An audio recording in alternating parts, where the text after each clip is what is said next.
안녕하세요. 김동섭입니다. 11월 28일 아침 시작하도록 하겠습니다.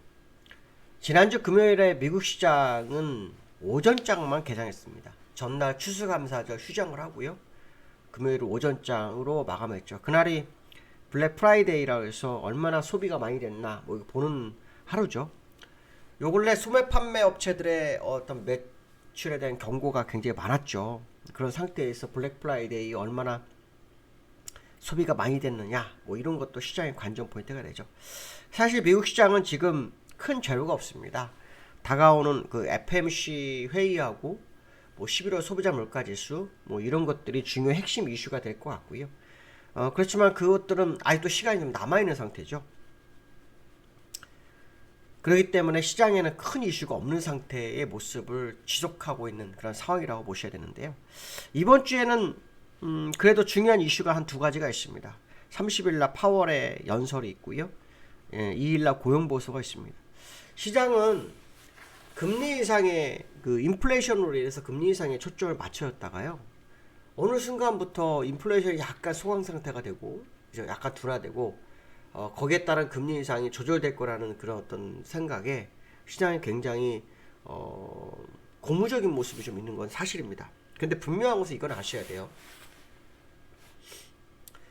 인플레이션이 여전히 7.9라는 거, 여전히 7.9라서 더 내려올지는 봐야 되는 거죠. 물론 유가가 이런 것들이 영향을 미칠 수 있겠죠. 그러나 좀 더 지켜봐야 되겠죠.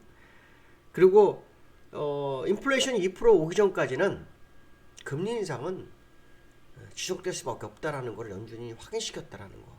그러니까 사실 어떻게 보면 특별한 악재가 되지 않는 모습이지만 그것은 너무 뭐 과하게 시장의 모습을 보였다가 이제서 조금 소강 상태가 되니까 그것이 뭐 약간 무덤덤한 상태가 된 거거든요. 그렇지만 잊지 마셔야 되는 것은 금리 인상은 여전히 지속형일 거다. 어제 국내 뉴스 보니까 우리나라 최종 금리 목표치가 3.75 얘기 나오더라고요. 3.75.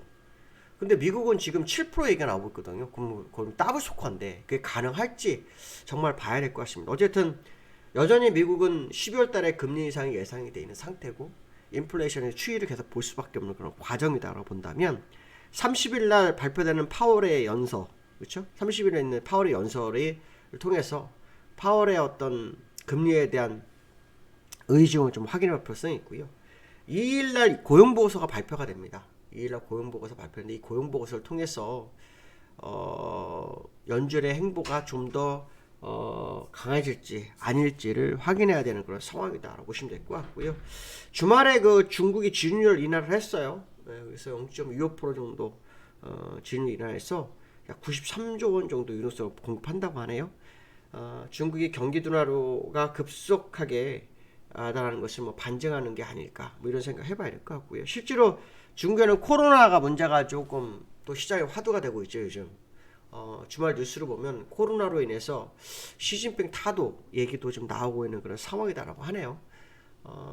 중국에서 정치권의 이러한 어떤 국민들의 저항이 천안문 사건이 한 번 있었죠. 그때 뭐 일어났다가 멈췄지만 그 이후에 지금 3년 동안 코로나로 인해서 봉쇄가 계속되면서 국민 생활이 굉장히 어렵다고 합니다. 그게 이제 문제가 됐고요. 거기에 이번에 시진핑 그 주석이 3기 연임에 성공했죠. 근데 그 연임이 약간 악수를 둔 부분이 있죠. 후진타오가 전체 회의에서 쫓겨나는 모습도 있었고 했죠. 그런 부분들이 중국 내에서 약간 뭐 이 코로나 봉쇄로 인한 여론 악화 뭐 이런 게 있지 않을까 싶은데요. 어쨌든 이 부분이 아시아 시장에 오늘 영향을 미치는지 한번 봐야 될 것 같습니다. 그러니까 중국에서 지금 주말에 지준율 인하의 영향 아니면은 코로나의 영향 두 가지를 한번 확인해 볼 수는 있겠죠. 미국 시장은 아까 말씀한 것처럼 현재 내용들이 약간 소강 상태의 모습이 있어서 이제 시장의 관전 포인트는 주변 국가로 약간 흘러갈 수 있는 시간이 조금 남았어요. 왜냐하면 30일이나 2일날 뭐 미국이 고용 보고서나 파월의 연설하고 뭐 FOMC 회의가 있고 소비자 물가에서 있지만 일단 시장이 소강 상태가 됐잖아요. 왜냐하면 8% 밑으로 소비자 물가가 내려옴으로 인해서 시장 투자가들이 둔감해져 버렸죠. 그러니까 외부적인 다른 요소를 찾게 되는데 그게 중국의 지준율 인하가 영향을 미칠 건지 코로나가 인한 봉쇄가 시장에 영향을 미친지 요게 또 시장의 관전포대가 될 것 같습니다. 그래서 이번 주에 주초 한 수요일 정도까지는 중국의 어떤 영향권에 좀 있지 않을까 뭐 그런 생각을 한번 해보셔야 될 것 같고요. 미국 시장은 다우는 0.45%, 나스닥은 0.52%. 그러니까 다우는 올랐죠. 나스닥은 하락한 그런 모습인데요. 차트를 좀 보면은 다우는요, 계속 이 추세선을 타고 있는 그런 상황이라고 보시면 될 것 같고요. 그 다음에 나스닥은요, 나스닥은 다우는 추세선을 타고서 지금 있는 상태고, 나스닥은 반대죠. 나스닥은 반대입니다. 나스닥은 여기서 좀 더 못 올라가고 밑으로 가고 있는 그런 상황. 이격 벌리기 위해서 올리려고 하는 건지 아닌지 뭐 그것까지는 좀 더 확인해 봐야 되겠지만, 분명한 것은 뭐냐면 기술적으로는 바닥 시그널을 중장기에서 나오질 않았어요. 그러니까 일봉이나 이런 데서도 나올 수 있지만 또 중장기에서 바닥 시그널이 나와야 사실은 새로운 방향에 대한 부분을 언급할 수 있거든요. 근데 그 부분이 지금 현재 없는 상황이라고 봐야 되겠죠. 그래서 나스닥으로 봐가지고는 뭐 시장 방향성에 대해서 다우하고 좀 다른 모습이라 다우가 나스닥을 따라가지 않을까 이 생각을 한번 해보실 필요성이 있을 것 같고요.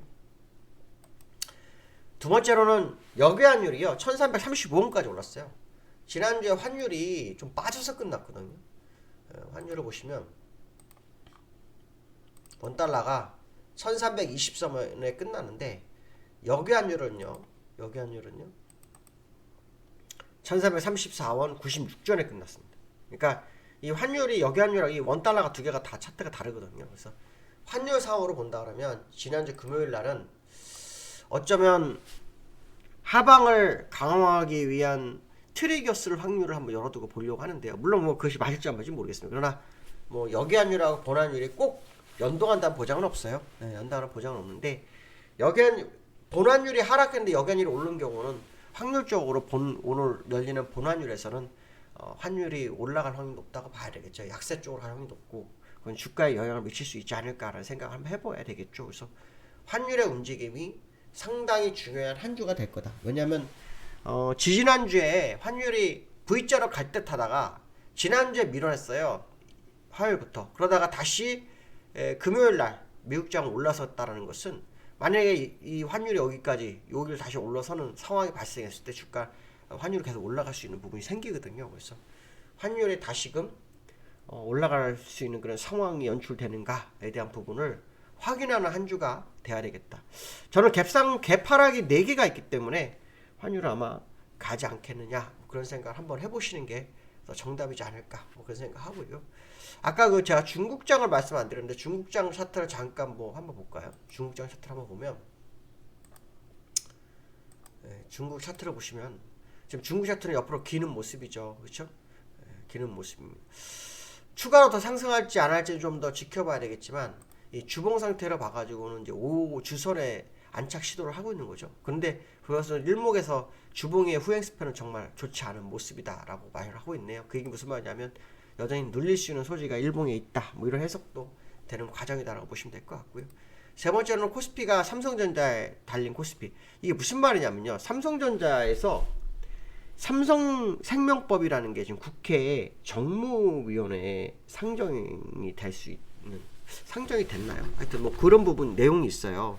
근데 이게 이제 무슨 내용이냐면요. 이 정무위에만 상정이 되면 상정됐네요. 상정되면서 이 자회사, 그러니까 삼성생명의 자회사 3%에 대한 평가 기준을 뭘로 하느냐에 대한 얘기거든요. 그 시가로 변경하는 내용이 이번에 상정되거든요. 지금은 원가 기준이었거든요. 만약에 원가 기준으로 하게 되면 상관이 없는데 지금 법안 상정된 게 시가 기준으로 가게 되면 약 15조 정도가 시장에 물량이 나와야 되는 그런 상황이라고 하네요. 그러니까 그런 부분 때문에 삼성전자가 또 시장에 상당히 중요한 역할을 할 수밖에 없는 상황이 아니냐. 삼성전자가 움직이게 되면 시가총액 1위이기 때문에 코스피에 상당히 영향을 좀 미칠 수 있다. 뭐 이런 생각을 한번 해보시는 게 맞다. 이렇게 말씀드리고 싶습니다. 자, 한 주가 또 시작됩니다. 월말이기도 하고요. 또 새 월 초가 또 같이 오는 그런 상황입니다. 항상 이 상황일 때 가장 변동성이 큰 때가 있었는데요. 또 다음 달에는 아시겠지만 쿼드러블이기도 합니다. 그래서 변동성이 얼마나 있는지를 한번 지켜볼 필요성이 있겠다. 이런 말씀 해드리고 싶습니다. 오늘 여기까지 하겠습니다. 감사합니다.